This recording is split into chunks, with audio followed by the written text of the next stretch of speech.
ladies and gentlemen, the next panel discussion, in fact, the last session of the day, but soon after that we have award ceremony also, is on learning and growing, how online degrees from universities can bridge the educational gap. I would invite Ms. Albina Abbas, Director, Asian Academy of Film and Television, AAFT, Noida. Ms. Albina Abbas is also the moderator of the session.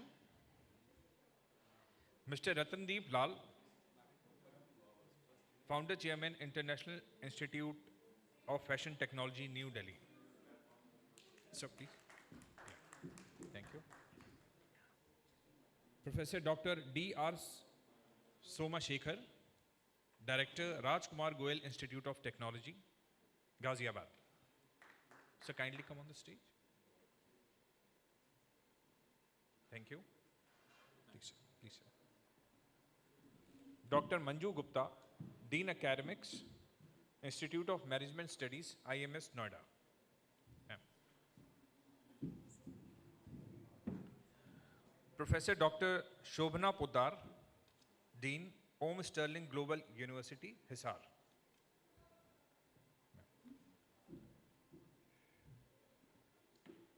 Mr. Kanwar Tushar Punj, Chief Managing Director, Sri Sai University, Palampur. Sir, please. I would hand over the session to Ms. Albina Abbas. Ma'am, kindly take on the session, please. Thank you.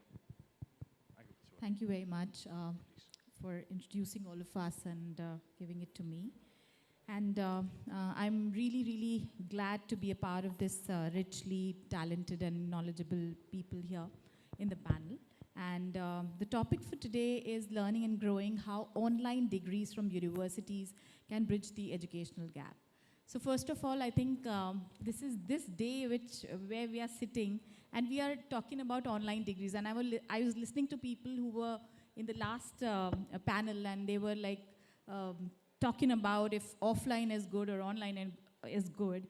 And here we are talking about how online degrees are good or how online learning is benefiting the students. So when we are talking about online learning, then if we go back to like 2 years back when, or in 2020 when, in March when all of this started, nobody even thought of that this particular online learning thing would grow so much, or people would actually start giving so much importance to this kind of learning, right? So I still remember when it all happened and everyone went on to Zoom. So it was a boom of Zoom actually, which happened in 2020, and everyone started doing that, and you know, then all sorts of things started happening. People started learning, and technology was everywhere, you know. And then suddenly, internet became so much important, you know, apart from, you know, WhatsApping all day or or going on Insta or snapping, right? So basically, when it all started, then we never thought that we will come to, you know, come this long where we are also talking about online degrees. So when we are talking about online degrees, we are even if we are talking about Indian degrees or foreign degrees, there have been a, you know, lot of we've come a long way if we are sitting here and talking about online degrees. So basically, you know, when we talk about online degrees, then there had been, I mean, UGC also, you know, very recently allowed the top 15% universities or colleges in India to actually allow to run those online degrees, right? So, I mean, in some way, UGC also thought the importance of that, and that's how it all started, right? And when we are talking about online degrees, then every one of us sitting here and in the panel can, you know, would agree with me on that it is cost-effective any day, you know, and it is flexible. I mean, the biggest advantage of this is flexibility. You know, and we are talking about how it is bridging the gap, and it is bridging the gap. When, say, if I am into some profession and I want to do some masters into something, and but I have no time to do it. So online, you can actually join it. I have done it myself. So it has actually benefited me in a big way. But before we could discuss more on that, I would request my fellow panelists. So I would start with Professor Dr. Rajiv Kumar Upadhyay to please. He's not there. I'm so sorry. So I would request Mr. Kanwar Tushar Punj, Chief Managing Director, Sri Sai University, Palampur. So please, I would request you to please throw some light on, does online degrees help students in future? What's your take on that? Since the pandemic, what we have seen is that everything was there beforehand also, but with the coming of pandemic, a lot of people got to know that what's the real education is, how do online goes. So, in my opinion, the online degrees are the next future because they are 100% going to help a lot of people, a lot of students out there, because there are numerous factors behind it. The scalability, we can the institutes, the universities can scale up their resources to anywhere or anywhere possible. Sharing of resources can be done. A lot of people just sitting at the home, comfort of their home, they can learn what they want to do. But again, they got a lot of challenges with this. I think a one solution fits all policy doesn't work here because every student is very different. The self-discipline of the student is really tested in online degrees because a lot of people they get very over-enthusiastic and opt for a lot of heavily paid courses online, but how many of them finish it at the end of the day? So that's the challenge because people have to go on their own pace, and the online students have to be very selective. They need to be very career-oriented, and the universities has to really step up and monitor what are the day-to-day basis improvement, and the continuous guidance has to be there for this online degrees to stay. And this is the future because as the more and more companies doesn't even need a degree to get a job. So they just need the skill set so that they can solve problems, solve the real-time problems, and really contribute in this coming era in this world. So as the question ma'am said, online degrees are here to stay, and they're surely going to come up with more and more changes in the coming future. Yeah. Wonderful, wonderfully put. So I would request ma'am to please throw some light on the same, that what do you think that online degrees are going to help the students in future? Good evening, everyone. So since morning we are discussing the same topic about hybrid learning, online learning, how this learning can be helpful for the students, or does this, going to bridge the gap between the academy and the industry. So I think this pandemic has really given us the tough time at one point of time, but then it has given a lot of learning, of course, to the students as well as to the parents. And we have learned, and fortunately the technology is the greatest embellishment who has given us the lot of courage to do so many things online.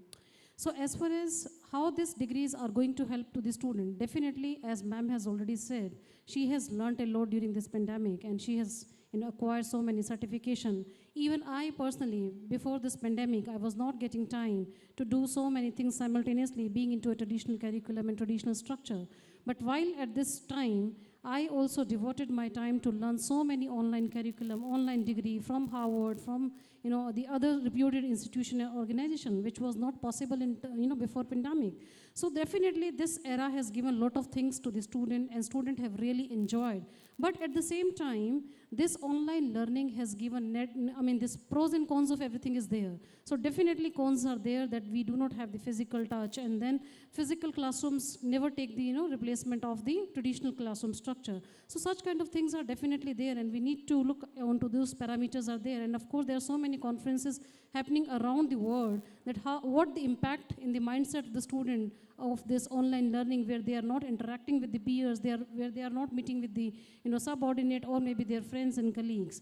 So I personally feel that this era has given us a lot of things. I mean, students have gone through Coursera program. I think Coursera people are there, those who are promoting their courses. But then I personally feel my lot of students have done this curriculum along with their traditional curriculum. We have divided the curriculum into 4 parts, where knowing, being, doing, and next is most important aspect where student has to carry forward.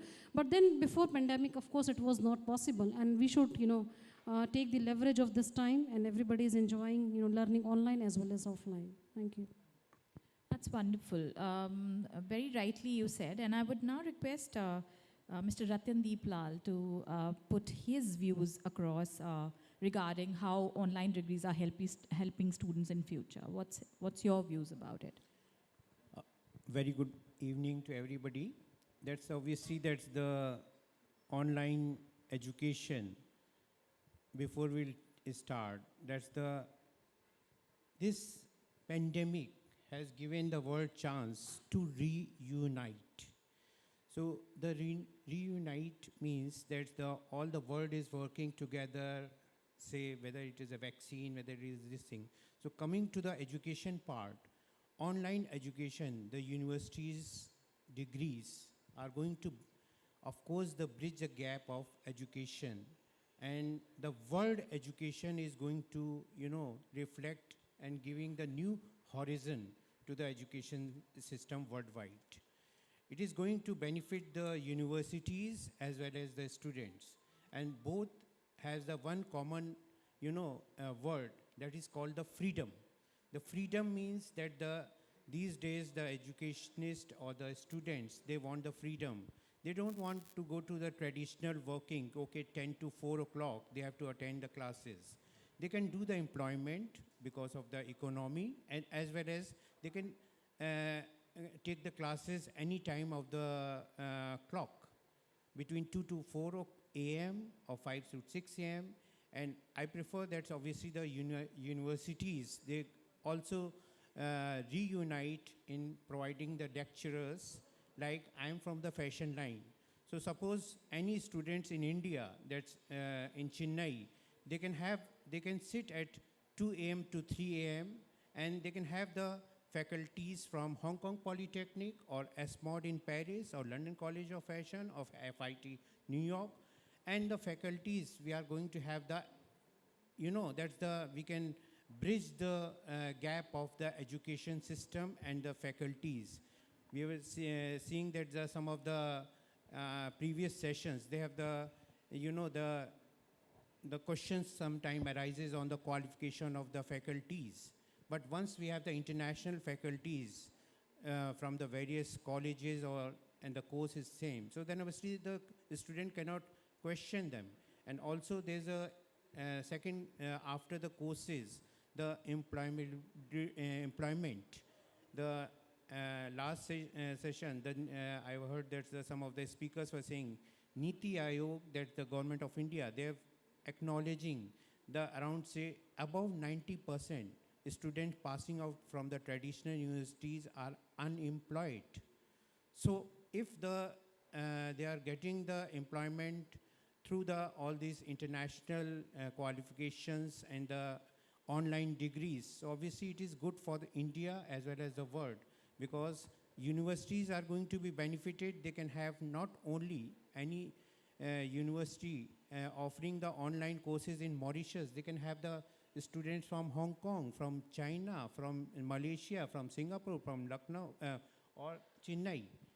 And the same is obviously students, they can be employed worldwide, whether it is Singapore, whether it is Malaysia, because they have learned from the international faculties and the courses that is any universities are offering. So the future is obviously that's the online education system, and obviously that's the what is called, that's the mad race of marking, and the examinations, 90% marks or 95% marks, that will be past thing, because the online system maybe in future there's no examination system, only the that's attending the classes, attending the lectures, That would be the thing. So that would be the good things. Skill-based programs that will run the future by the online classes. That's wonderful. You very rightly put. I think one word that I took from your whatever you were telling us was freedom. Freedom is something which, you know, that's very rightly put, that freedom is something which everyone wants right now. I mean, so that flexibility, that freedom gives the digital learning. So I would now request Professor D.R. Somasekar ji to please speak a few words regarding does online degree help students in future? Thank you, madam. Good evening, ladies and gentlemen. With due respect to all my co-panelists, friends, let me take you back a little about 2 decades back, whether the online degrees were existing or not. So if you say online degrees are existing, yes, it was existing, and it is existing, and it will be existing. Right? Friends, if you take back the 2 decades back, as I told you, or 3 decades back, the AMI, say how the degrees were awarded, even though it was in a technical program, number one. And number two, the MTech programs, particularly the MTech programs. MTech were awarded through research papers. So there also it was an online. And modification of that, the distance learning program, DLP, in a mega way, IGNOR launched these online degree courses. And another one, the Karnataka State Open, KSO, Karnataka State Open University.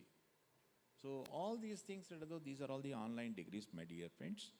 And today, if you talk about the outcome-based education or the national education policy, what does it speak? What does it speaking? Say national education policy also, it is a flexible mode of education system, whether you do it on online or offline. So there it is clearly mentions, it is focusing on the skill, of course within a knowledge. So it has been a blend of knowledge and the skill. That is what is the importance of the national education policy. And coming to the flexible system, in brief, what I mean to say is, say if the student has done 1 year course, say it may be in a 4-year course degree. So if the student has completed 1 year, then he will be given some certificate. 2 years, another certificate. 3 years, some diploma. And if he or she completes the full degree of a full course, 4-year course, so then the degree will be awarded. So today what is the thing is happening is, it is focusing on, it's not just on a knowledge. Say, I really supplement. 13 lakhs of engineering graduates will be produced every year. It is true. Several reports have endorsed it. So what is the percentage of a placement? A percentage of employability? So hardly 18 to 20%. So the reason is that you are, I don't want to say all those things. The reason is everybody knows it, right? So friends, the online degrees has to be encouraged. Yes, it is economical and it will be available at our pace. That's what the previous co-panelists also discussed. So I am also of the strong opinion, yes, the online degrees only can bridge the gap between the industry and the academia, and that will be the future. And even the education system, it will be in a hybrid mode. Say now time has come to think out of the box, my dear friends. So even today, the AICTE recommends, so you do this kind of courses, we will give credits. So what does it mean? So indirectly, it is encouraging the online degrees. So with this small note, I will be concluding my speech. Very Thank you very rightly said, Dr. Somasekar, and this is the future. Certainly this is. So I would now request Dr. Shobana Poddar to please just throw some light that what's your take on how degrees, online degrees would help students in future? Okay, thank you. And good evening, ladies and gentlemen.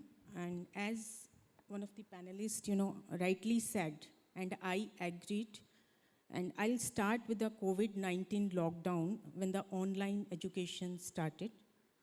As COVID-19 lockdown disrupted the education system for students, and universities and schools shifted to online model.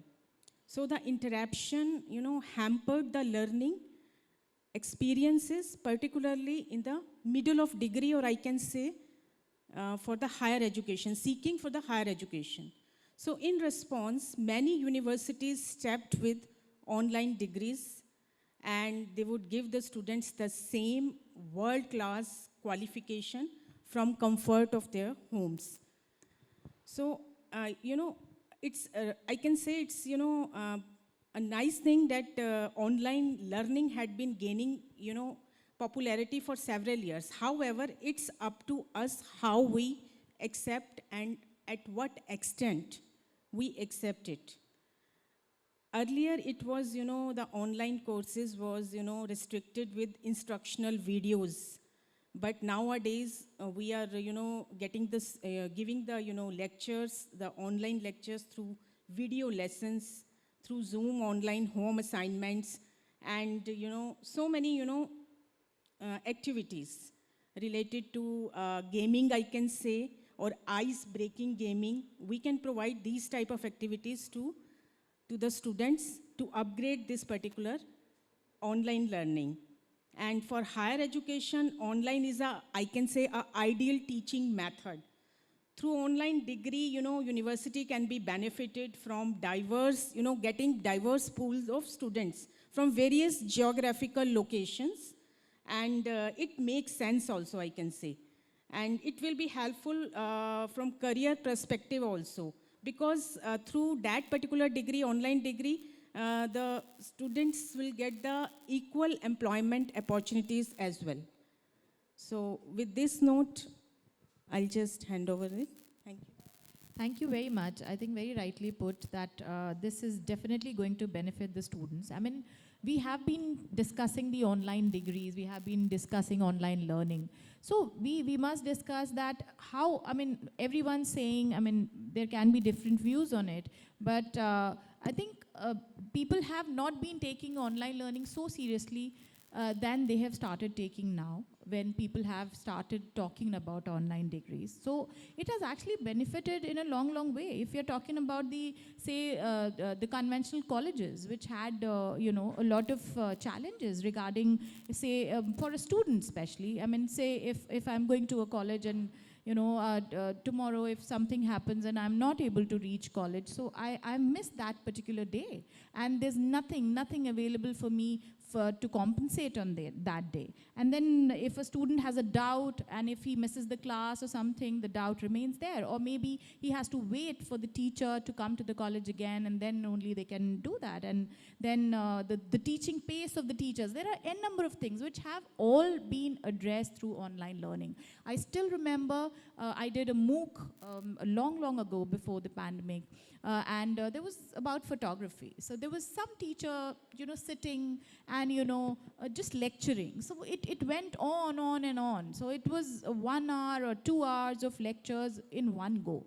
So all of this had been addressed because nobody, I mean, none of us would actually concentrate on anything more than, say, 10, 15 minutes when we are actually watching a video. Maybe we all are sitting here, you are actually looking at us. I mean, you might concentrate on that, but if you're watching us on a computer screen or somewhere, I mean, you might not.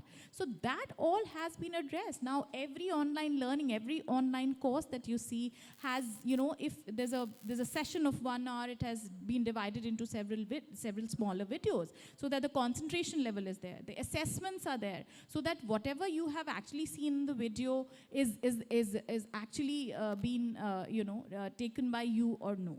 So there had been a lot of things, and then there's one more thing that I would the panel to please throw some light upon that. How is it helping to bridge the gap between education and the future workforce? As we've talked about how helpful online learning is. So now about workforce, about careers, so what's your take about it? I would request Mr. Kabar Tushar Punj to first please take it up. I think this is a very good point which needs to be addressed right now. The gap between education and the future workforce. When we think about online, what does comes to our mind? You talk about online, it means updated and you are fast. So the future workforce, the skill set of the future workforce is changing very rapidly. The shelf life of a skill is almost 2 to 3 years now, because what you learn today might not be much valuable in the coming 3 years. So when we talk about online degrees, the universities gets a lot of freedom to plan their curriculum very fast. They can match the trend. They can also do a collaborative study, because when you talk about online, it opens a new horizon altogether. You're not just restricted to geographical location. If we talk about, we are coming from a tier 2 city where our organization is, but due to online, we are able to access the potential of researchers, potential of good teachers who can give their services online, and vice versa. Technology is also helping them in coming into the picture. So that's my take. The skill set is improving. Universities got a lot of chance, a lot of exposure to change and get to the trending things. That's something which I really look forward to. Yeah, very rightly put. Thank you so much for your views on this. Now I would request Dr. Manju Gupta to please put your views across, please. Okay. So generally, I think students in colleges believe they are doing enough, right? But statistics show something else. There is a huge issue for firms looking to acquire individuals who can get up and running quickly, especially given the high level of competitions many businesses facing today. So employer, on the other hand, shares some of the blames. They give these blames to the university or maybe the institution that they are not training and preparing the workforce as desired by the industry. So particularly in the startup world where cash is scarce, so however it can be trapped as 15% of the undergraduate students. I mean, the employer have remarked that they would prefer to work for a huge corporation than a small one. So that means this is the incapacity of the institution to adequately preparing the workforce result, which is, preparing the student, but then they are not qualified as per the, the statistics shows that the companies are not satisfied with the, preparation of the students. But the truth is that rapid changes had made it difficult for educational institution to adapt, resulting in a gap between higher education and the workforce. As sir has already said, degree is just a piece of paper. You should have to have the skills in hand, right? So if you have the skill and degree, then of course the right combination will work out. But somehow, during this time, institutions have focused so much, giving skill knowledge or maybe just to complete the curriculum by adopting these online technologies. But the question still arises, how these online technologies are helping the student? Are they really enough to prepare the workforce? What kind of changes are required? And how we are adequately using these technologies? What technology we should adopt and what technology we should not, which is not actually preparing the workforce. So such kind of, thought process is highly required at the institution level, because ultimately we are preparing students for the industry. So generally, I always say students are not the customer, they are the product. So we need to prepare product for the company. So company are the customer who are going to buy our product. So if the product is not as per the demand or as per the requirement, then I'm sure there will always be a gap. So this gap need to be bridged. This gap can only be bridged when academy industry will work together. And I think from many years now, for last 4 or 5 years, or rather more than 4 years, institution and industry are working together hand in hand to increase the standard of the education in India. So I think we need to work more onto this subject. Yes, absolutely, absolutely. I think very rightly said that industry and academics has to come together to actually make the product or the students or the learner, a better product, so that they can get the jobs wherever they wish to. So obviously, I mean, this online learning has given, wings to academics, I believe, because, I still remember that, there had been, academic, boards and meetings and all, and then syllabus used to, get updated and all. And these days, you have to be so updated with online learning. I mean, you cannot lag behind. If you're lagging behind, so you lose your learner. So I would request Mr. Ratandeep Lal to please throw some light on the how it is helping the bridging the gap between education and the future workforce. As far as the workforce and through the online courses, the question comes, the system. Now we have to, the world over, we have started the online education. Now the system we have to bridge, which is the uniform or the universal, because maybe the online courses, they don't have the geographical, control or the limitations. So anybody sitting in Guwahati, they cannot take the courses from Panama University, because maybe there's some, like in fashion, the Panama University courses, they don't teach the churidars or the lehengas, what the Indian industry wants. So we have to make the first system, which is the universal, so that the quality of faculties, they cannot be questioned. Because maybe the Singapore students, they don't like to have the Jaipur University things, because he might say that my universities are better. So once we have the international faculties from various, all the subcontinents, from Europe, from USA, from Australia, from Hong Kong, from Asia, then they cannot question. So the system is very important. Then the course syllabus, that is not the, it should be the universal, because now we have to enter the world line, the workforce, where we don't have to, after studying the online courses from Tiruchirappalli, to sit only in Tiruchirappalli. We can go to Paris, we can go to other part of the countries. So that's the thing, we have to consider the system, then the international faculties, then the workforce comes all together. They can work in Singapore, they can work in Cochin, they can work in Guwahati, they can work in Amsterdam. So that's the thing, online universities, once they take the courses or the syllabus, they should prepare the workforce. And that will be the nice for India also. Then the students can work any part of the world. Because sometimes, that the online courses, like in fashion, I am from Fashion Line, FIT, that is one of the topmost fashion institute in USA. But some of the things, what they teach, that not be good for Delhi exporters or buyers, those who work in Govindpuri or the small cluster area, where there is still the hand machines are working. So once they come from FIT, they cannot have the employment in India in some of the major exporters. So once it is a system is there, once the international syllabus is there, the quality of the faculties are there, then the good workforce, they can work any part of the world, and that will be the future of online education system.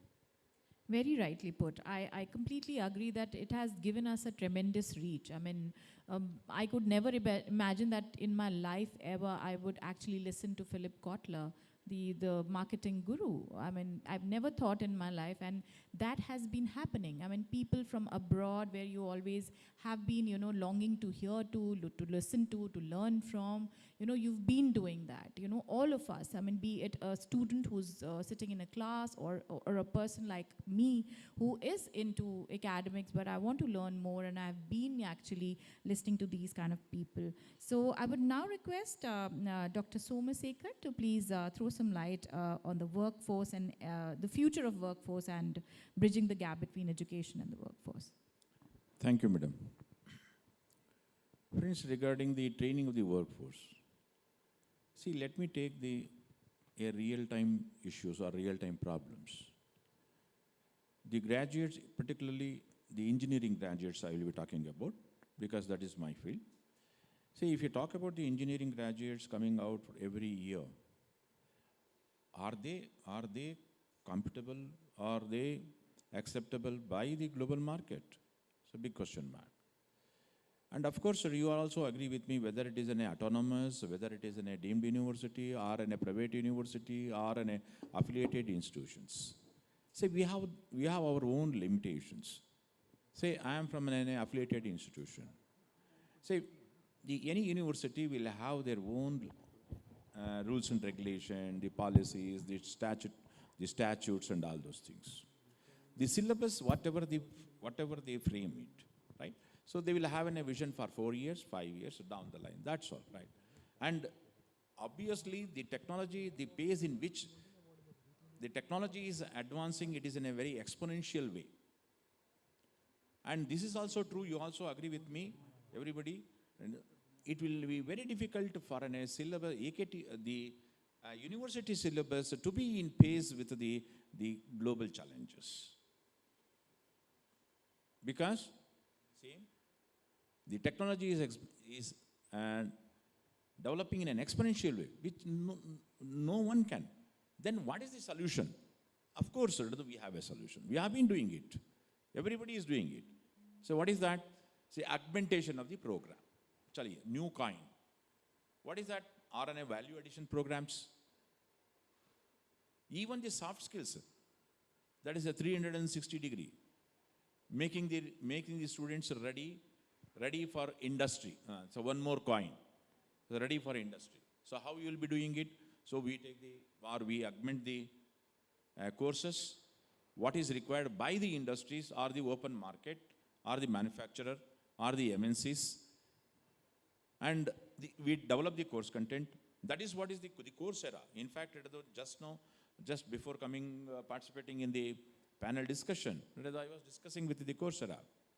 Say, Coursera, what is that they are doing? Say, it is not only the Coursera, the other agencies are also, even the IIT, the IIM, IIT alumni are also floating these courses. So friends, it is inevitable, then we have to adapt for the change. Say, if we don't adapt, then the system will be compelled to adapt to the new system. So friends, it is all a good saying. Say, necessity is the mother of invention. So this is goes with this the quotation. Thank you very much. Wonderfully put. I think adapting to the new changes is inevitable. We have to do it. I mean, changes are inevitable, but they always they benefit you in every way. So I would now request Dr. Shobhana Poddar to put her views across, please. Yeah, thank you. I'm totally agreed with the technology is growing exponentially. We have to upskill ourselves as per the, future scenario. And the students through online learning, through online education, it's a platform for the students, for the teachers to upgrade themselves on different platforms, and another example is industry-academia interface or the collaboration. The universities must adopt that so that the career prospects related to the, the coming scenario, we can grow accordingly and the students can get the advantage. Thank you. Okay, that's wonderful. Thank you so much for putting across your views. Now, the third and the very last point that we are going to discuss is how can we make learning more effective? Now, this online thing, the digital learning has made us all so competitive. I don't see any time when we were so competitive. At this moment, I think every other academic institution is actually, putting all their efforts to make their learning more and more, understandable, more and more interesting, and at the same time at par with the other institutions. I mean, because we are competing with the people sitting in Harvard. I mean, because now people are also, I mean, sitting here in India, they are doing courses in Harvard online. So now they know what is being taught, how it is being taught. So it is, in a way, it is good. I mean, sitting in India, if you're doing such courses, so now all the colleges, I mean, there's a lot of pressure. I would say it's a positive pressure when you are actually, putting in or bringing in newer things to your, the learning process. So I would request Mr. Kumar Tushar Punch to please put your views across that how can we make this learning more and more effective? Making this online degrees more and more effective. I would like to share my experience way back when we were in college. A lot of things which I learned in the college were from the system, from the people, from the peers, from the teachers, with interaction of a lot of things. Giving an opportunity on daily basis, we used to get an opportunity to interact with a lot of people. When you talk about online degrees, a person is definitely going to ace at something, but he is also going to miss out on a lot of things.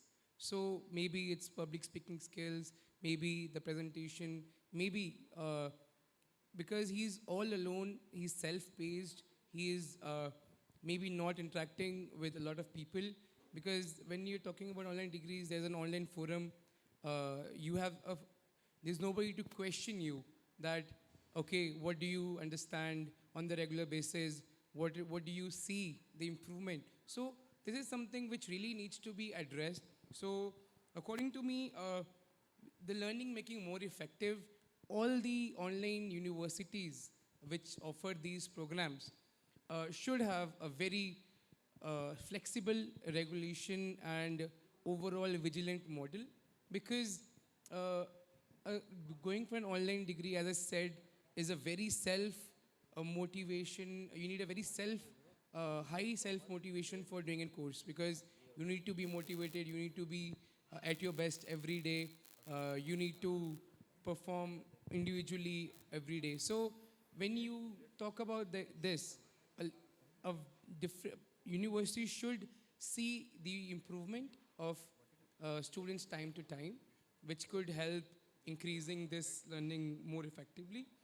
And also, online universities should see that what are the challenges faced by them, because being in India, online degrees are something which also comes with digital infrastructure being lacking in a lot of places, which means that we also look for reliable internet source and common study spaces, because not all the students are very affluent to get into that domain. And so universities in particular, because since I'm from a university background, so universities have a major role to play for next 3-4 years to do a blended model, and then when people start adapting a lot of things, they can 100% switch to online degrees after that. That's my point. And one more point, the quality of what online teaching degrees would come after 3-4 years is also something I think all the panelists should really think upon,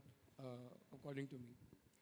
And thank you very much. I think very rightly put, the quality issue, which I would really like to speak upon. I think with online learning, it is more, you have to be more equipped. I believe when I took 1 or 2 sessions online, I had to be prepared so much, because, the student is actually sitting and having a phone in his hand, and he can Google it anyways, so you cannot be just lagging behind with the information. So I think the quality has improved. I think with online learning, it has improved, because even the teachers know that, it is being recorded. You just can't, I'm not saying that I have been a teacher myself. So I'm not saying that they actually, take a class without preparing themselves. But this time with online learning, we have to prepare ourselves a lot, actually. True. So I would request Dr. Manju Gupta to please. Yeah, true. You rightly said the teacher has to prepare themselves very well. And it is very evident that the situation we were in, that was not temporary, right? We realized that school has to prepare themselves for teaching, make this learning more effective, because this learning delivery method was not only happening for days, it was for months and for years. For last 1.5 year, more than 1.5 year, we have been learning online.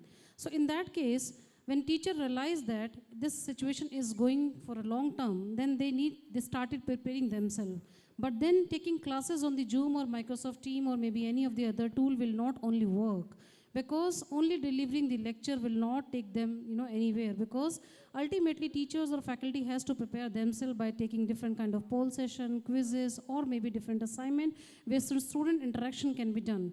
Because generally what I feel that the faculty, when taking classes via different platform, be it Zoom or Microsoft Team or Cisco, whatever we are adopting in our institution, it is always a one-way learning. And this one-way learning will never happen in a very positive manner, because students generally feel that they should have to have the two-way communication. So sometimes it happens that the two-way communication is lacking in terms of teaching learning process in case of online delivery method. But then there are so many other technical tools available where two-way communication is also possible with the help of different quizzes and sessions.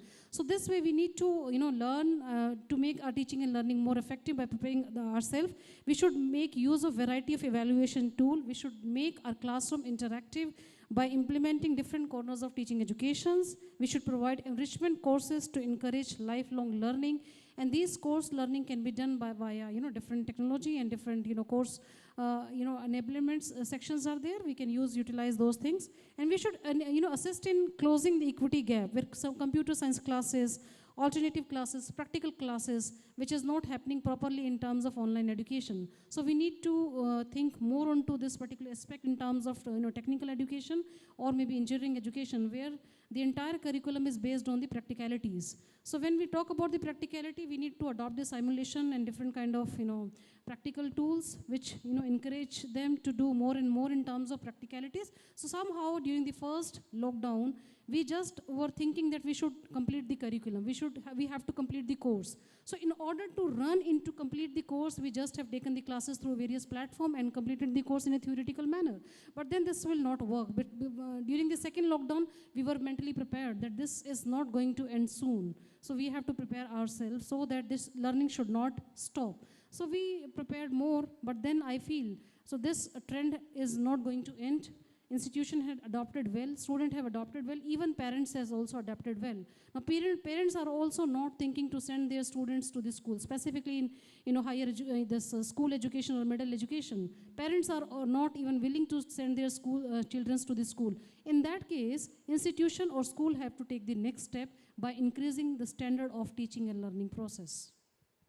Yes, absolutely. I completely agree with you. I mean, when we are talking about, a quality of education, then we really have to talk about the practicality of it too, right? That practical element in the curriculum is also very, very important, which people have never thought that we could bring it in the online learning. But with the AR or VR, I mean, the augmented learning has helped us a lot to give students something that they have never seen. I mean, there might be a class of, say, 50 people, and say if a teacher is standing in just in the center, and there might be some students who are still, I mean, in a physical class I'm talking about, who cannot still actually have a good look at what the teacher is actually teaching. Say it's a camera and teacher is teaching something, there's a small button there, they cannot see what the teacher is pushing, and they're okay with it. Okay, humne attend kar liya, bahut achhi baat hai, right?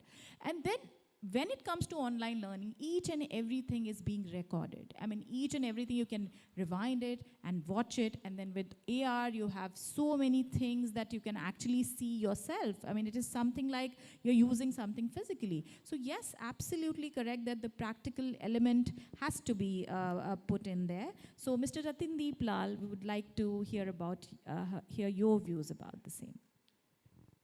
As far as effectiveness of the online courses are concerned, once again I go back to the freedom. That is my things that the students should go and for the capsule system.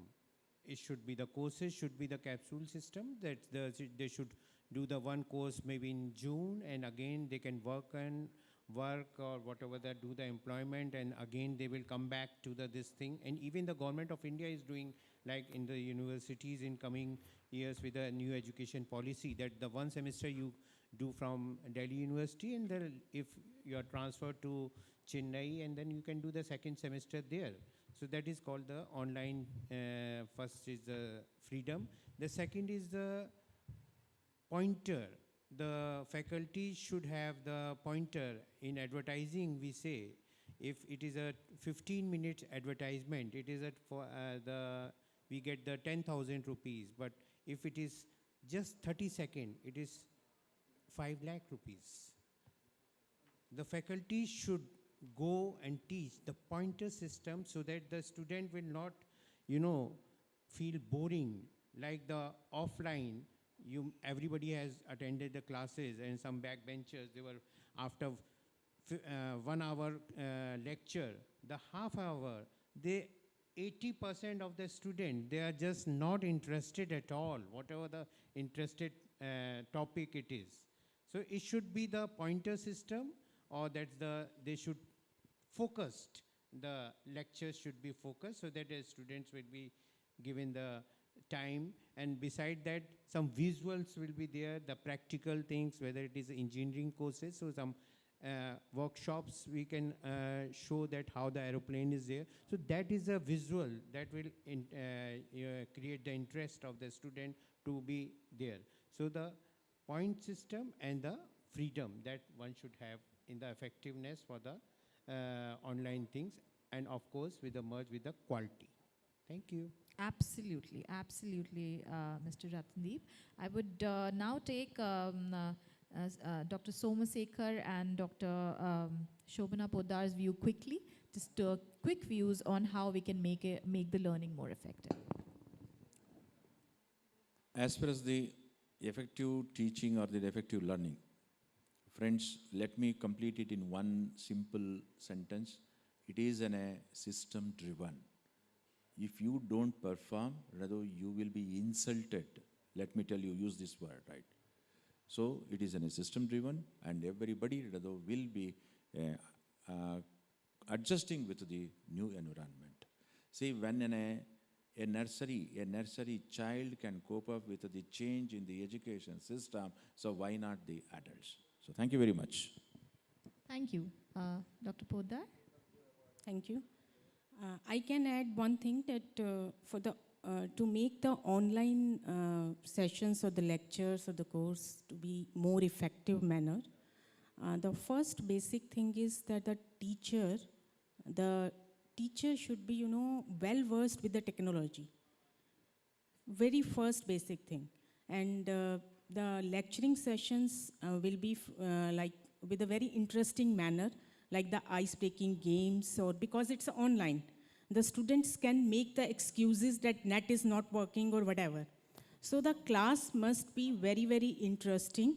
In addition, engagement of the students, interactive sessions, and motivation. These three things are, engaged as far as the online classes are concerned. And at last, in the course curriculum, if the social, emotional, learning, can be incorporated, some type of curriculum, that will be helpful for this particular thing. Thank you.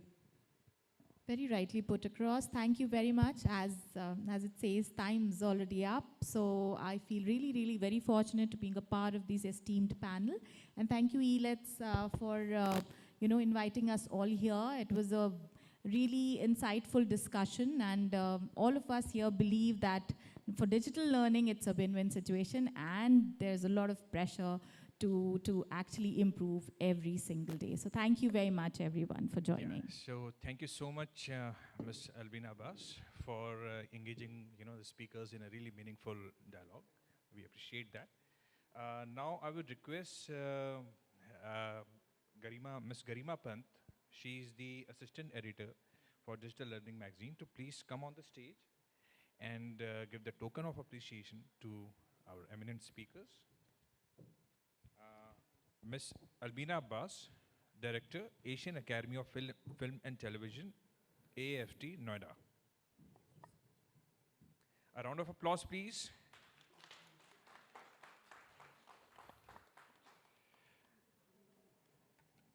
Mr. Ratndeep Lal, Founder Chairman, International Institute of Fashion Technology, New Delhi. Ladies and gentlemen, yeah. Thank you.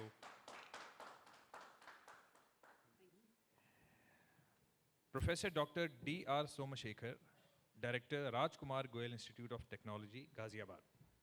Sir.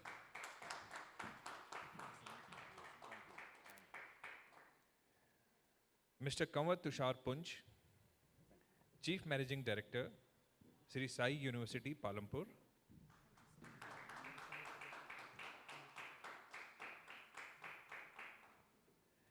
Professor Dr. Shobhana Poddar, Dean, Om Sterling Global University, Hisar.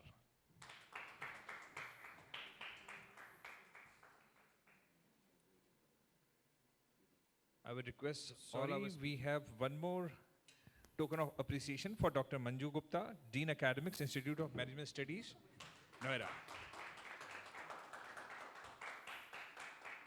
Sorry.